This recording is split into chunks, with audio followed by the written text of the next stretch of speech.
Hello and I welcome you to Vigyan recharge. भविष्य के soldiers कैसे होंगे? तो भाई साहब एकदम हट्टे कट्टे। वो अपने शरीर पर हथियार की पूरी दुकान लगाकर चला करेंगे और बिना अपना मुंह खोले दिमाग में चल रही सारी खुराफात को अपने साथियों के साथ साझा कर पाएंगे, बिल्कुल वायरलेसली। तुम्हें कैसे पता चला?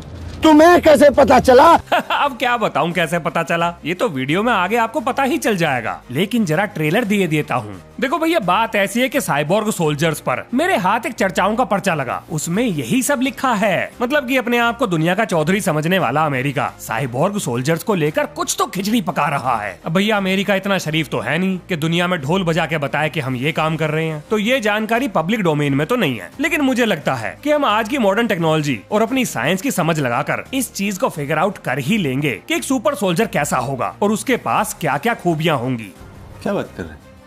बिल्कुल सही बात कर रहे हैं अंकल जी, चिंता ना करो, 20 मिनट विज्ञान के हवाले कर दो, सब समझ में आ जाएगा। चलो जरा सबसे पहले देख लेते हैं कि साइंस फिक्शन में एक साइबोर्ग सोल्जर को कैसे दिखाया गया है, ताकि आपको भी आइडिया लग जाएगा कि मैं किस तरह के सोल्जर की बात कर रहा हूँ। 1992 में यूनिवर्सल सोल्जर नाम से एक पिक्चर आई थी, जिसमें मरे हुए सोल्जर्स को दोबारा जिंदा करके ऐसे मिशंस को निपटाने के लिए प्रोग्राम किया गया जो आम सोल्जर्स के बस से बाहर थे। अब क्या इस तरीके के सोल्जर्स को बनाना संभव है? वेल देखो, इसके पीछे जो टेक्नोलॉजी काम कर रही है उसे हम वीडियो में आगे डिस्कस करेंगे, लेकिन आप इसे साइबोर्ग सोल्जर का पहला मॉडल मान सकते हो। अब दूसरा मॉडल है प्योर मशीन, जो कि हमें टर्मिनेटर सीरीज में देखने को मिली थी। और जी तीसरा मॉडल है रोबोकॉप मूवी से, यानी ह्यूमन मशीन का फ्यूजन, जो सोच सकता है, समझ सकता है, डिसीजन ले सकता है और इसके पास अपनी खुद की मेमोरी भी है। अब देखो, ये तो हो गया हॉलीवुड का वर्जन, लेकिन मैं सोच रहा हूँ कि इसमें थोड़ा सुधार और कर दिया जाए। मतलब हम अपने साइबोर्ग सोल्जर में एक बायोनिक आर्म लगाएंगे जिस पर सारे हथियार माउंट होंगे। दूसरा,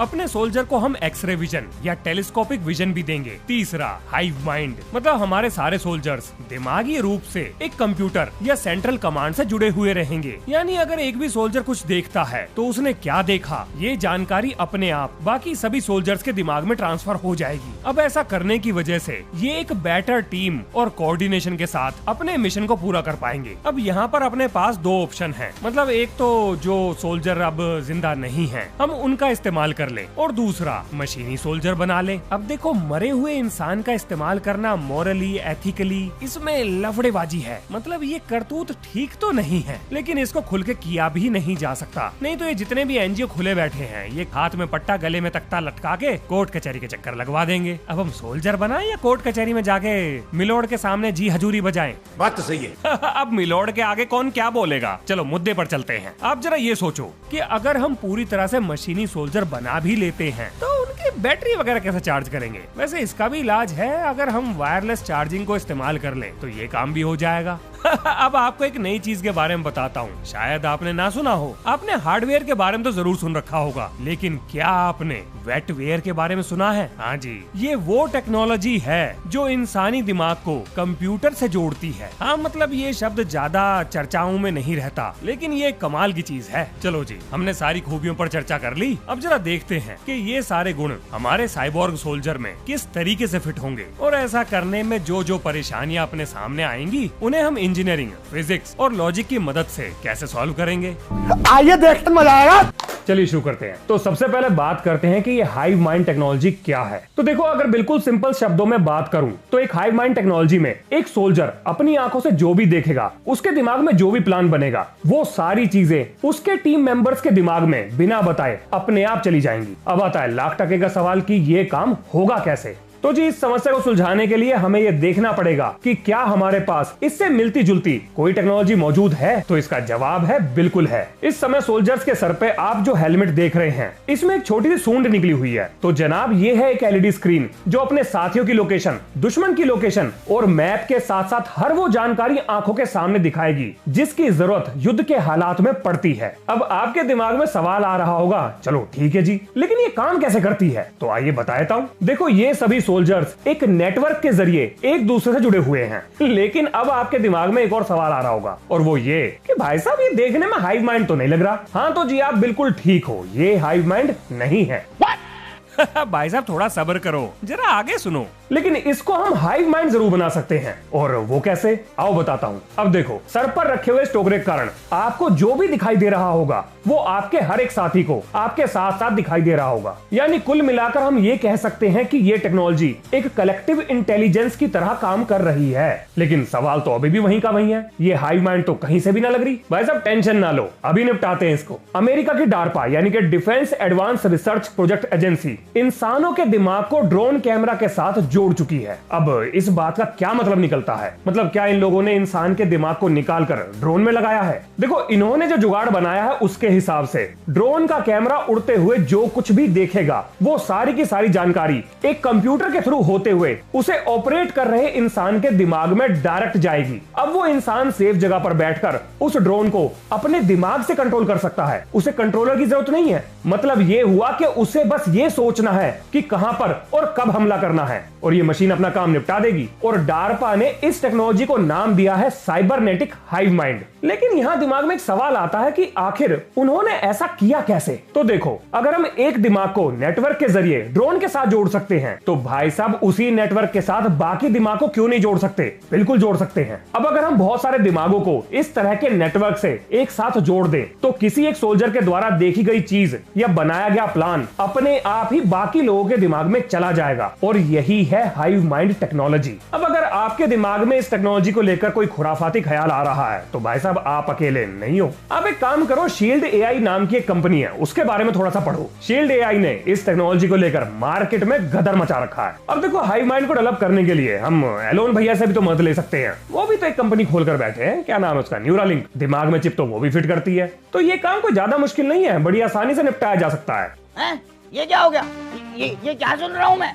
बायोलॉजी एक्सपर्ट्स का रिएक्शन, ये तो बिल्कुल नेचुरल है। एक दूसरे काम सबको आसान लगते हैं। मैं आपकी भावनाएं समझ सकता हूँ। हमारी पड़ोस की आंटी भी मेरे से यही कहती है, बेटा मेरी सिलाई मशीन देख लियो जरा, तूने तो मैकेनिकल से इंजीनियरिंग करी है, अब कर लो क्या करो। पर चलो मान लेते हैं थोड़ी देर के लिए कि इस टेक्नोलॉजी को इस्तेमाल करना आसान है, तो क्या अब हम दिमाग में ये तामझाम लेकर लड़ाई के मैदान में जा सकते हैं? वेल, नहीं।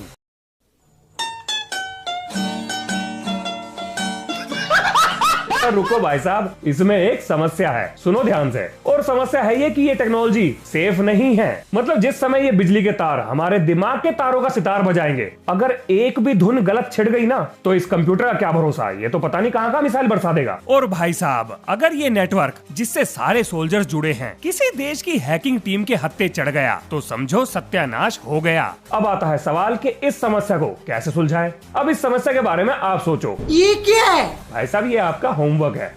ये भगवान क्या जुल्म है? अरे जुल्म नहीं है, दिमाग चलाने का मौका मिल रहा है, एंजॉय करो। अब आगे सुनो। अब अगली टेक्नोलॉजी है सुपरविजन, यानी कि हम अपने सोल्जर्स की आंखों को इतना पावरफुल बना देंगे कि वो दीवार, लकड़ी, कंक्रीट जो भी कुछ सामने आएगा वो बड़े आराम से उसके आर पार ताक झांक कर पाएंगे। लेकिन सवाल आता है ये कि ये बनेगी कैसे? तो भाई साहब, ये है कैमेरो नाम की एक इजरायली कंपनी जिसने ये काम कर दिया। इन लोगों ने ट्राइपॉड माउंटेड जेवियर सीरीज नाम से एक टेक्नोलॉजी को डेवलप कर लिया है। मतलब आसान भाषा में बोलूं तो ये एक ऐसा जुगाड़ है जो किसी भी बिल्डिंग, दीवार, कांच, लकड़ी, किसी भी चीज के आर पार बड़ी आसानी से देख सकता है। अब सोच लो, अगर इसका निशाना आपके घर की तरफ हुआ तो भाई साहब अंदर का सारा मामला बाहर लाइव टेलीकास्ट हो रहा होगा। क्या बोला तूने?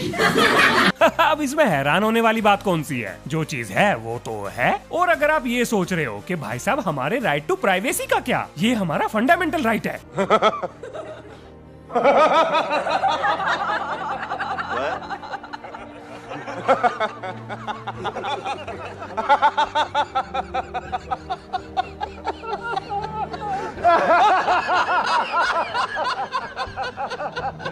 अब आप सोच रहे होंगे भाई साहब ये मतलब आंखों के सामने लटकाने के लिए कुछ ज्यादा ही बड़ा और भारी जुगाड़ नहीं है। हाँ जी, बात तो सही है। अब देखो, इस काम को निपटाने के लिए हम इस्तेमाल करेंगे नैनो टेक्नोलॉजी का। अब ऐसे थोड़ी ना होता है, हमारे यहाँ ऐसा ही होता है। मतलब अगर हम बड़े बड़े कंप्यूटर्स को हथेली पर ला सकते हैं तो इतने बड़े जुगाड़ को आंखों के सामने पहनने लायक चश्मे में तो फिट कर ही सकते हैं। अब आप सोच रहे होंगे ये तो बढ़िया है, अब तो हम दीवार के आर पार देखेंगे। वेल, इसमें एक परेशानी है, सुनिए भाई साहब। अगर दीवारों में किसी तरह के मेटल की जाली लगी है तो इस जुगाड़ से निकलने वाली रेडियो वेव्स किसी भी फ्रीक्वेंसी पे कीर्तन कर लें, कुछ भी दिखाई नहीं देगा। तो साला होना ही था। तो जी अब क्या करें? तो अब हम सेंसर फ्यूजन और अल्ट्रासोनिक ट्रांसड्यूसर का इस्तेमाल करेंगे। अब ये क्या होता है? तो जनाब ये एक ऐसी टेक्नोलॉजी है जो हमें मेटल की बनी हुई दीवारों के आर पार देखने के काबिल बनाती है। चलो जी अब चलते हैं वेपन सिस्टम पर। अब आप सोच रहे हो कि भैया कोई प्लान वगैरह बताओ, मतलब किस तरह के वेपन का इस्तेमाल हम यहाँ पर करने जा रहे हैं। प्लान बन गया प्लान। तो जी हमारा वेपन सिस्टम कुछ ऐसा होगा। कैसा लगा, है ना कमाल? ये है यूएस आर्मी के एक रिटायर्ड सोल्जर जिनका नाम है ईथन। अब इन्होंने बनाया है एक बायोनिक आर्म। अब ये क्या चीज है? तो देखो ये एक ऐसी मशीन है जिसे ये महाशय अपने दिमाग से कंट्रोल कर रहे हैं। अब आप सोच रहे हैं ठीक है, लेकिन इस टेक्नोलॉजी का हमारे वेपन सिस्टम से क्या लेना देना? अब देखो जैसे हमारा दिमाग हमारे हाथ को कंट्रोल कर रहा है, ईथन का दिमाग इस हाथ को कंट्रोल कर रहा है जो ईथन के शरीर का हिस्सा नहीं है। अब ये एक जबरदस्त टेक्नोलॉजी है। मैं आपको थोड़ा और डिटेल में बताता हूँ। इस समय जो आप सूट देख रहे हो ये है एक एक्सोस्केलेटन सूट। इसमें सारे हथियार लगे हैं। अब जरा सोचो, अगर हम इस सूट को अपने दिमाग से कंट्रोल कर पाए तो इनडायरेक्टली हम सारे हथियारों को अपने दिमाग से कंट्रोल कर पाएंगे। अब ऐसा होगा कैसे? तो जनाब जिस टेक्नोलॉजी की मदद से ईथन अपने इस हाथ को कंट्रोल कर रहा था, उसी टेक्नोलॉजी का इस्तेमाल करके हम इस एक्सोस्केलेटन को जिस पर की हथियार लगे हैं बड़े आराम से चलाएंगे। तो जी यही है वेटवेयर टेक्नोलॉजी, यानी एक ऐसी टेक्नोलॉजी जो हमारे दिमाग से मशीनों को कंट्रोल कर सकती है। इस समय जो चीज आप देख रहे हैं ये है जापानीज और अमेरिकन एक्सोस्केलेटन डिजाइन, जो सोल्जर्स के शरीर को वजन ढोने के लिए कैपेबल बना देगा। अब देखो आपने जो इतना सारा तामझाम अपने ऊपर लपेट लिया है, इसको चलाने के लिए एनर्जी भी तो चाहिए। अब आप एक ऐसे सूट का क्या करोगे जो लड़ाई के बीच में आपसे ये कह दे कि भाई साहब इतनी चार्जिंग में मैं तो बस इतना ही लड़ता है। अब सामने वाला आपके सूट को चार्ज होने का वेट थोड़ी करेगा, वो तो इतनी देर में कूट देगा। अब इस समस्या का क्या इलाज हो सकता है? तो जी इसका इलाज है वायरलेस चार्जिंग। लेकिन यहाँ दिमाग में एक सवाल आता है, क्या ये काम कर पाएगी? भाई साहब करेगी कैसे नहीं, आओ पता करते हैं। तो जी ये है कैटी हॉल, वीजली कॉलेज में फिजिक्स की लेक्चरर। अब देखो यहाँ पर एक प्लेट दूसरी प्लेट में वायरलेस तरीके से बिजली को भेजने वाली है, मतलब काफी ज्यादा पावर भेजने वाली है। लेकिन सवाल है ये कि आखिर ये सब हुआ कैसे? तो जनाब इसके लिए जो बिजली भेजने वाली कॉइल है वो एक खास फ्रीक्वेंसी की मैग्नेटिक फील्ड को बना रही है। अब हमने क्या किया कि ऊपर लगी हुई कॉइल को सेम फ्रीक्वेंसी पर ट्यून कर दिया, और ये काम कोई ज्यादा मुश्किल नहीं है। अगर आप में से कोई इलेक्ट्रिकल इंजीनियरिंग कर रहा है या कर चुका है तो उसे यह पढ़ा दिया गया होगा। अब टेक्निकल लैंग्वेज में हम इसे बोलते हैं इलेक्ट्रोमैग्नेटिक रेजोनेंस, या आप इसे इलेक्ट्रोमैग्नेटिक कपलिंग भी कह सकते हो। अब देखो अपने सोल्जर्स के एक्सोस्केलेटन को वायरलेस चार्जिंग देने के लिए हमारा प्लान ये है कि हम अपने मदरशिप को एक्चुअल बैटल ग्राउंड के ऊपर उड़ाएंगे और वहां से ये मदरशिप हमारे सोल्जर्स के एक्सोस्केलेटन को वायरलेस चार्जिंग दे देगा। अब ये बात ठीक है कि ये सुनने में प्रैक्टिकल नहीं लग रहा, लेकिन भाई साहब एक बात समझो, कोई भी टेक्नोलॉजी एकदम से डेवलप नहीं होती, उसको परफेक्ट बनने में थोड़ा तो समय लगेगा। तो इस समस्या को सुलझाने के लिए अभी मेरे दिमाग में यही चीज आ रही थी, तो कुल मिलाकर इसी से काम चला लो। अब तो अब आप सोच रहे होंगे हाँ सही है, बढ़िया है, चलो चलते हैं, सूट बूट पहनकर युद्ध के मैदान में कूदते हैं। भाई साहब रुक जाओ, थम जाओ। अधूरी तैयारी के साथ अगर जाओगे तो बाद में ये कहानी सुनाओगे।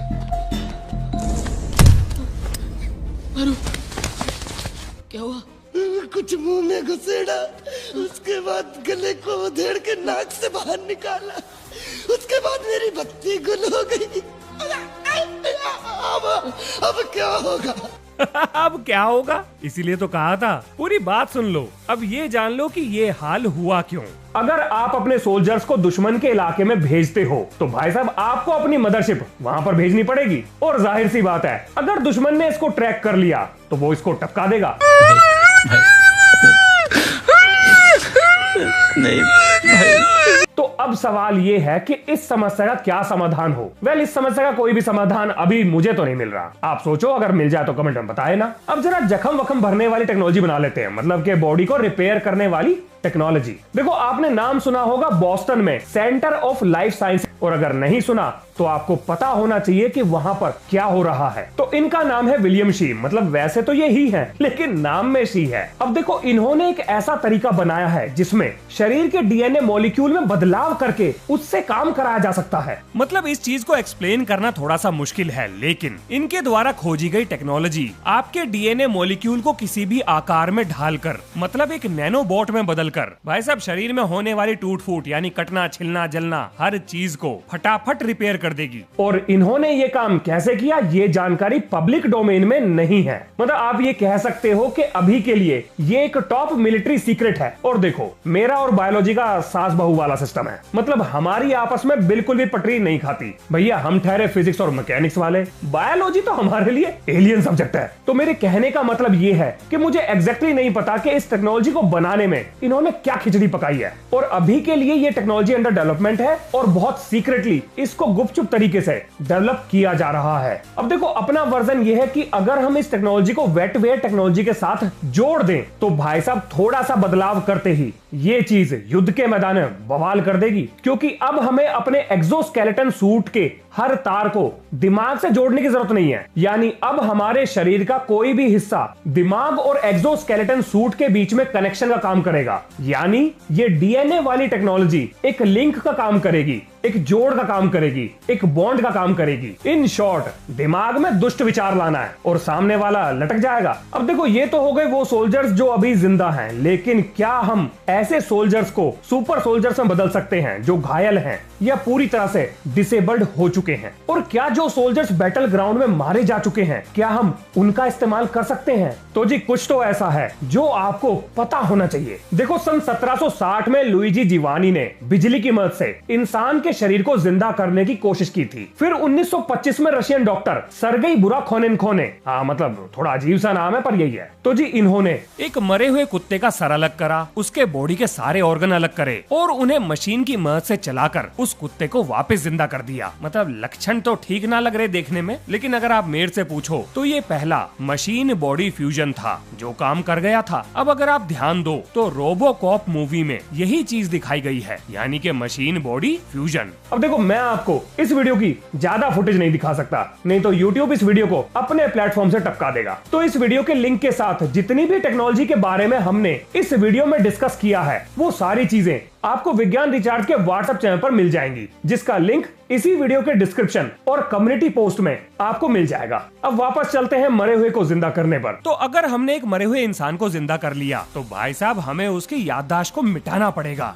हम उसे ऐसे खुला नहीं छोड़ सकते। और अब आता है सवाल कि ऐसा हम क्यों करें? अब देखो मशीनों की मदद से आपने जिस इंसान को जिंदा करा है, मतलब जो भी उसके साथ झोल झाल किया है, हम ये चाहते हैं कि उसके दिमाग में बस वही यादें रहें जो हमारे काम की हों। लेकिन इसके पीछे कोई तो कारण होगा भाई साहब। बिल्कुल है। देखो इसके पीछे का कारण है कि मान लो कि इस भाई को किसी ने गलती से एक्सीडेंट में टपका दिया और कल को आपने मशीनों की मदद से इसे सुपर ह्यूमन बना दिया। अब बताओ इसका क्या भरोसा? ये तो कल वो कह देगा कि भाई साहब मैं तो बदला लेगा। अब इसके हत्थे जो भी चढ़ेगा ये उसे टांग देगा। अब देखो आप ये सोच रहे होंगे कि मतलब ये काम हम कैसे करेंगे? क्या कोई लाइट वेट मारेंगे? नहीं, हमें टेंशन लेने की जरूरत नहीं है। सन 2017 में छपी हुई रिपोर्ट के हिसाब से हम इंसानी दिमाग से किसी खास मेमोरी को बड़े आराम से इलेक्ट्रिकल शॉक की मदद से पूरी तरीके से मिटा सकते हैं। चलिए जी अब जरा बात करते हैं कि टर्मिनेटर टाइप के सोल्जर्स बनाना, मतलब पूरी तरह से मशीनी सोल्जर बनाना, क्या ये संभव है? तो भाई साहब इसकी शुरुआत बोस्टन डायनामिक्स कर चुका है। आपको जल्दी ही ऐसे सोल्जर्स जंग के मैदान में देखने को मिल जाएंगे। अब देखो ये टर्मिनेटर जैसे तो नहीं है, लेकिन क्या पता भविष्य में ये काम भी हो जाए। अब देखो जितनी भी टेक्नोलॉजी हमने इस वीडियो में डिस्कस करी है, जरा सबको जोड़ लेते हैं कि फाइनली अब हमारा सोल्जर कैसा होगा। तो जी उसके पास होगी सुपर स्ट्रेंथ